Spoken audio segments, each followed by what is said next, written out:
کہ جب وہ 10 سال کے لیے پینڈ کرنے پہ بھی راضی ہو گئے تھے شاید اس باتوں کے 47 کے بجائے 57 میں آزادی لے لیں گے، لیکن انگریزوں نے ہندوؤں نے شور کر دیا کہ ہم اس پالیسی کو نہیں مانتے.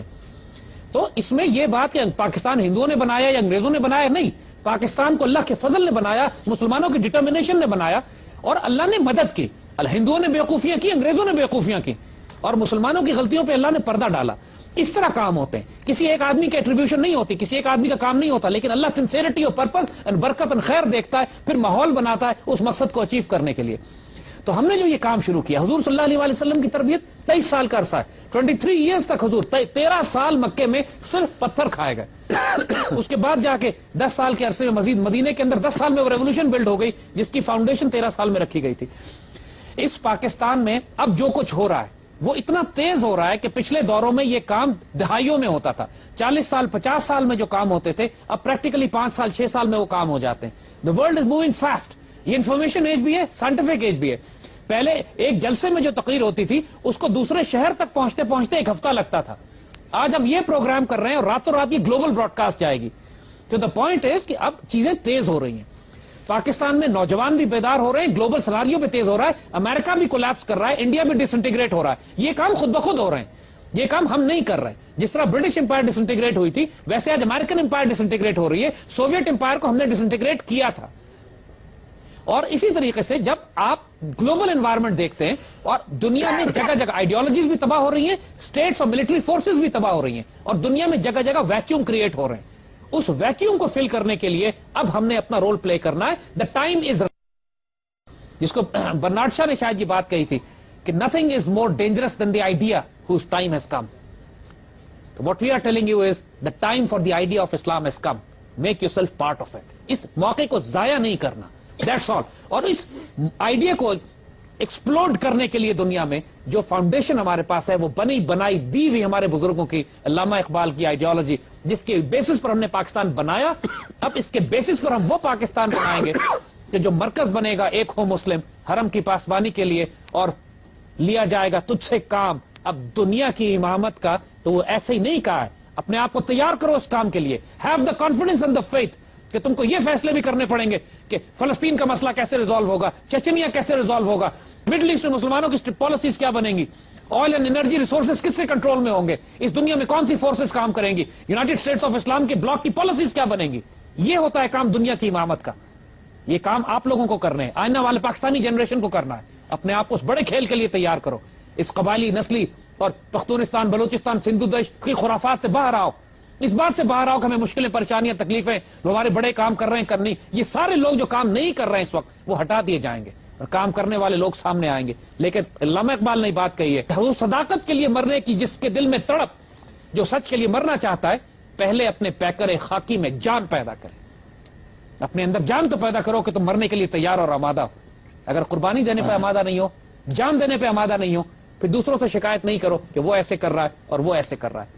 پھر مرنے کے لیے تیار ہو جو کہ آلریڈی ہو رہا ہے. یہاں پہ اوپر سے گزر رہے ہیں ظالم لوگ آپ کے، اور یہ سارا کچھ ظلم کا ایک سسٹم چل رہا ہے. اسی بات کے ساتھ ایک چھوٹا سا بریک لیتے ہیں اور واپس آ کے اس ڈسکشن کو جاری رکھتے ہیں.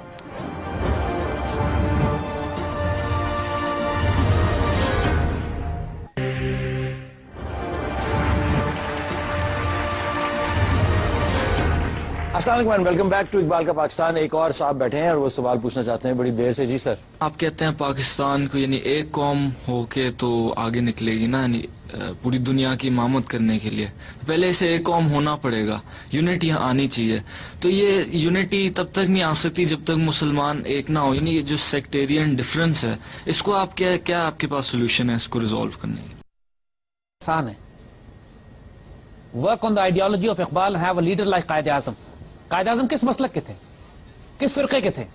اور پوری دنیا کے، پورے پاکستان کے، ہندوستان کے مسلمانوں نے ایک سوال نہیں کیا کہ ان کا مسلک کیا تھا، وہ نماز کس طرح پڑھتے تھے، ہاتھ چھوڑ کے پڑھتے تھے، باندھ کے پڑھتے تھے، اپنا سب کچھ قربان. لیڈر آف دیٹ اسٹیچر، ایک شخص جو سچ بولنے والا ہو. یقین کرو میں آپ سے کہتا ہوں اس قوم کو اگر یہ پتہ لگ جائے کہ یہ لیڈر ہمیں دھوکہ نہیں دے گا، ہماری عزت کی حفاظت کرے گا، ایک سوال نہیں کرے گی اس سے کہ تم کس مسلک کے ہو. اگر یہ لیڈر ان کو اللہ کے رسول کی محبت میں آگے لے کر چلتا ہے، پاکستان کو عظیم ترین ریاست بنانے کی بات کرتا ہے. یار بھٹو کی بات ہم آپ کو بتائیں، آپ لوگ تو پیدا نہیں ہوئے تھے بچے اس وقت. 1974 کے بعد یہ قوم مایوس تھی, اس کو 71 کے بعد اس کو گائیڈنس نہیں مل رہی تھی, ہدایت نہیں مل رہی تھی. Bhutto had a strange power to influence people. He was a very powerful speaker. اس کی پرانی تقریریں یوٹیوب پہ بھی ہیں, نکال کے دیکھیے آپ. وہ لاکھوں کے مجمع کو کہتا تھا میرے ساتھ لڑو گے تو مجمع چیختا تھا لڑیں گے, میرے ساتھ مرو گے مریں گے. قوم اس کے پیچھے اپنے آپ کو قربان کرنے پہ تیار تھی, اس لیے کہ ان کو ایک آدمی نظر آیا تھا کہ جو اس کرائسس کے بعد 71 کے بعد ان کو امید دلا رہا تھا. تو اینی لیڈر کہ جو واقعی اللہ رسول سے پیار کرنے والا اور اسلام کی محبت لے کر ان کی عزت کی حفاظت کرنے والا آئے گا. ذرا سا کوئی سٹیٹمنٹ ہمارا کوئی لیڈر امریکہ کے خلاف آج دے دیتا ہے, پوری قوم اس کی تصویریں سینے پہ لگا لیتی. ان لیڈرز بدنصیب ہیں یہ, ان کو پتہ نہیں ہے کہ اتنی زبردست قوم کی قیادت کیسے کرنی ہے, قوم کیا ہے, قوموں کی امامت کیا ہے, اسے کیا جانے. اقبال نے کہا تھا 2 رکعت کے امام, ہم کہتے ہیں اسے کیا جانے یہ NRO کے دھلے ہوئے. قوموں کی قیادت بڑی زبردست چیز ہوتی ہے. بالکل بدنصیب لوگ ہیں یہ, کتنی شاندار قوم انہیں دی جائے اور یہ اس کا استعمال نہ کر سکے, اس کو لے کے کائنات کی بادشاہت ان کے ہاتھ میں نہ آ جائے. غلط لوگ آ گئے نا اوپر, جو غلط اصولوں کے تحت جاہل اور کرپٹ لوگ اوپر آگے جن کے پاس پیسہ تھا, اور وہ ایک رواج چل پڑا اور وہ ابھی تک چل رہا ہے. جی نیکسٹ کوشچن. آج پاکستان کو آزاد ہوئے ہوئے 3 جنریشنز گزر گئی ہوئی ہیں, ایک وہ جس نے آزاد کروایا, ایک آپ لوگ جو بیٹھے ہیں, اور ایک ہم لوگ. صحیح ہے, تو یار میں اڈا بڈا دن بٹ آپ کی ریس سے سارٹ آف آپ سے کہہ لیں کہ جو آپ کی جنریشن تھی, اگر اس نے اقبال کے پاکستان پہ کام کیا تو کیا کیا, اور اگر نہیں کیا تو کیوں نہیں کیا, اور why we are standing hair.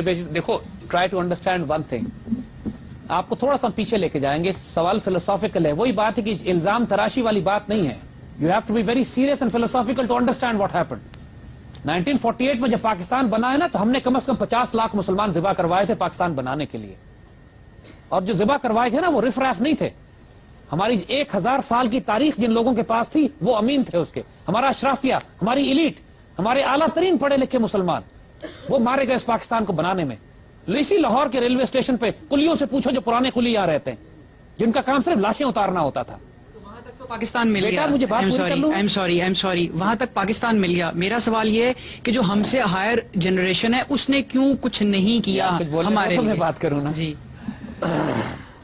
بیٹا, جب پاکستان جس جنریشن نے بنایا اس کے بعد جو پہنچے ہیں, اتنے لٹے پوٹے پہنچے ہیں یہاں پر کہ ان کے پاس کھانے کو نہیں ہوتا تھا, پینے کو نہیں تھا, رہنے کو گھر نہیں تھا, مہاجرین آئے تھے یہاں, اور جو لوگ تھے ان کی مدد کرنے میں اتنا لگ گیا. یہاں پہ ایک دنیا کی تاریخ کی سب سے بڑی ہیومن مائگریشن ہوئی ہے یہاں پاکستان بناتے ہوئے.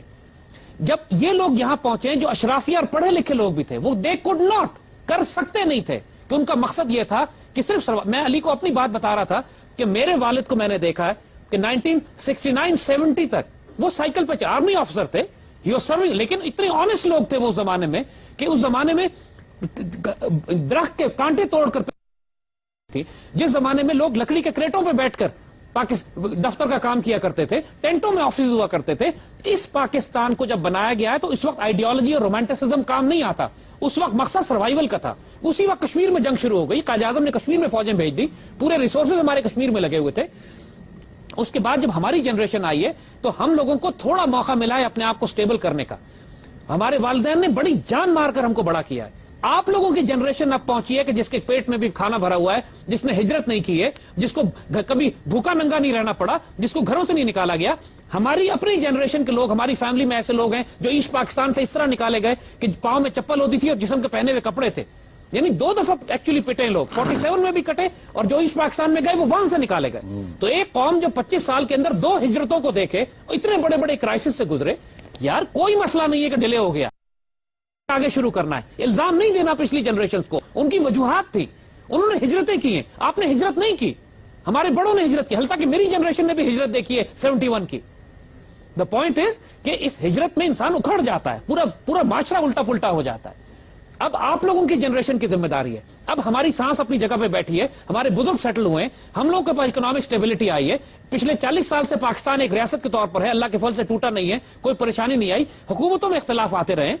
اب وقت شروع ہوا ہے کام کرنے کا, یہی تو وقت اب آیا ہے. پاکستان بننے کے بعد ہم نے جو وقت اب تک خرچ کیا ہے وہ پاکستان کو سٹیبلائز کرنے میں وقت لگا ہے.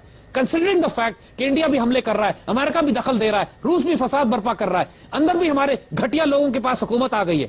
اس سارے چیلنجز کے بعد پاکستان یہاں تک پہنچا ہے, ہم ایک نیوکلیئر اسٹیٹ بن گئے اور پوری دنیا